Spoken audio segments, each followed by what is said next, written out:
Nothing about Dennis Rodman was predictable, whether it was being drafted out of an NAIA school or at 6'7", becoming an all-time great rebounder, leading the league 7 times. A 2-time Defensive Player of the Year, he won a total of 5 championships with the Pistons and the Bulls.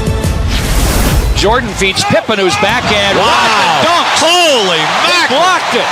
That's a highlight film. Believe me, that right there, that belongs in a highlight film.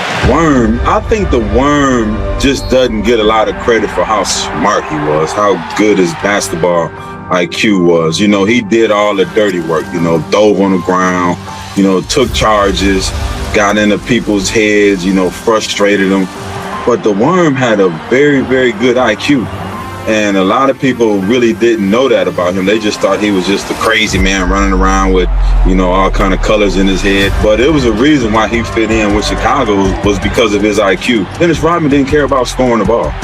You know, Dennis Rodman can go 0 points, but 15 rebounds. He take 2 charges, may get 4 or 5 assists. He impacted the game where it's not really in the stat sheets other than the rebounding. And that's why he was so successful. And for a guy to make it to the Hall of Fame, you know, and not being a scorer, like just a straight, like, I love playing defense. I'm going to lock you down tonight. That was Dennis Rodman. That's one of the greatest defensive players to ever play this game. That's a fierce competitor. Dennis wasn't much of a talker as much as he was like a pest. Would try to get in your head and do stuff to try to get you out of your game. That was his strong suit. All they doing now is trying to mess with me, trying to get in my head. But they don't understand, though. You can't mess with the master. You can't mess with the master. Tex, when you talk to me every practice, said, Dennis, this all you got to do is this a triangle, this, and I picked it up pretty easy because I knew it. I didn't have to shoot the ball. I just got to get the rebound, play defense, and give it back to the people that need it to score. The main thing I used to marvel how he would stand straight up. He showed no tendency to the butt, that, you know, the basics of defense and how you do it. The guy could run all day.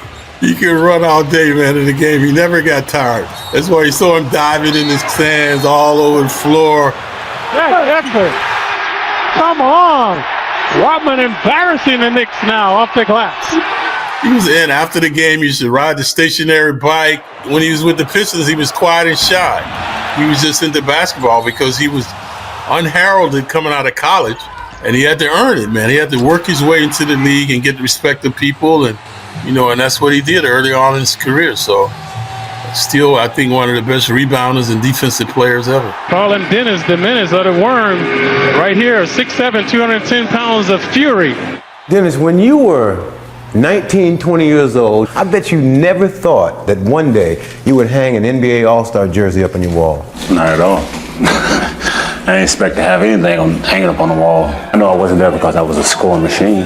I was there because I worked my butt off. I didn't know it was going to be this, but the way I am today. I always felt like you really cannot talk about the NBA from a historical perspective without talking about Dennis Rodman. Because in my opinion, that's how much of an impact that he made, which is rare for someone with his notoriety that don't have no interest in scoring the basketball. And that's normally where you get most of your glory from is offensively. But he took pride on the defensive end, and at 6'8", I think he led the league in rebounding 7 consecutive years, and a heck of a defensive player also. There's no place to throw it. Hakeem inside, shot short. There's the horn, overtime. I came in 96, 97, 98, right during that championship run and played against them. And obviously we know how great the Bulls were and how dominant they were. And you understood why. Dennis Rodman's the best rebounder that I ever went against, the strongest guy I ever went against. A guy it was virtually impossible for me to post up, just too strong. And I played against Dennis Rodman in the era where you can hand check. And that's the worst to be, because that's where he's at his best, because he's able to use his body and hand check and control you. I can't be like all the rest of these people here and try to be something that I'm not. What you see is what you get. If you don't like it, that's your tough luck. But I'm just trying to go out there and play for the people, make people happy. That's it. Isaiah Thomas, let's talk about one of your teammates, in Dennis Rodman. We know him as a rebounding specimen. Yeah. What was that like being up close with that? Really, he was a basketball genius. Not only a rebounding genius, but defensively, you know, just a a basketball genius in terms of how do you stop people from scoring, how do you defend, how do you rebound. And you got to remember, we was in an era where people really got paid for their offense. You didn't get paid for rebounding. And rebounding wasn't anything that was in fashion. Dennis Rodman, the way he rebounded the basketball and the way he played, he made rebounding and defense sexy. You know, and not only did he make it sexy, he also figured out how to get paid for just rebounding and playing defense. And again, in our era, you didn't get paid for rebounding. And I remember, you know, we in the layup line, and I was on him about, hey man, you know, you got to get loose. You got to, you know, get some layups. And he's like, no, I want to watch, you know, the rotation of the ball, how many times guys, you know, he was counting the rotation, like Joe's ball, like, you know, spins like 3 times in the air, you know, this guy spins like 2. And I had never heard anyone talk about rebounding in such a scientific way. You know, this one, when he shoot, his ball is going to bounce short. This one's going to bounce long. This one's going to bounce over. He knew everybody's shot pattern and also the science of it, which was, you know, fascinating to me. And defensively, never out of position. Never out of position. I mean, just a great teammate. Dennis Rodman, with the rebounding, turned it into an art form. Yeah.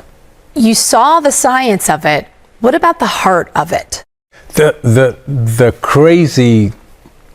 crazy intensity and tenacity that he went after the basketball with, as you know, a rebound. And it was something that I had never seen or experienced, you know, out on the floor, where a guy went after every rebound or every loose ball like it was the biggest play of the game.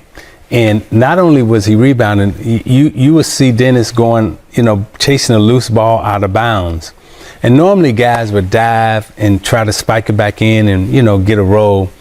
He would lay out, you know, full, like diving for a loose ball, like he was diving in the swimming pool. And if he caught it, right, and threw it back in, he would be so happy with himself that the fans watching him would be like, they would have to clap because he was so excited that he got that loose ball. That's the type of intensity and energy that he played with, and ferocity that he went after every single ball.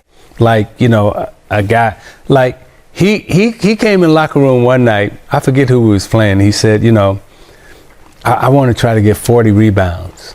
I'm like, why would you even think that? No, I'm used to guys coming in saying, I'm going to get 40 points tonight. I had never in my life heard someone say, I'm going to get 30 rebounds tonight, or I'm going to get 40 rebounds tonight. He was the only one that I ever heard really talk about rebounding and enjoyed it in such a fashion that way. The best game I've ever seen Dennis Rodman played, I had one of the best seats in the house because it was against my beloved Indiana Pacers. March 4th, 1992, we're an upstart young Indiana Pacers team. They were still the bad boys of the Central Division and of the Eastern Conference and champions and so forth. In Detroit, here we are trying to make a name for ourselves. And it was a pretty good game, but Dennis Rodman put on an absolute rebounding clinic. Top of the key, no. Rebound, Rodman. Great pass by Worm. Again, Rodman keeping it alive. How many times does he get his hands on the basketball? His career high, 34 rebounds, 18 of them at the offensive end. We went down in overtime to the Pistons, but it was an unbelievable rebounding performance by the Worm, the great one, Dennis Rodman. I tell you, that Dennis Rodman is a one-man wrecking crew.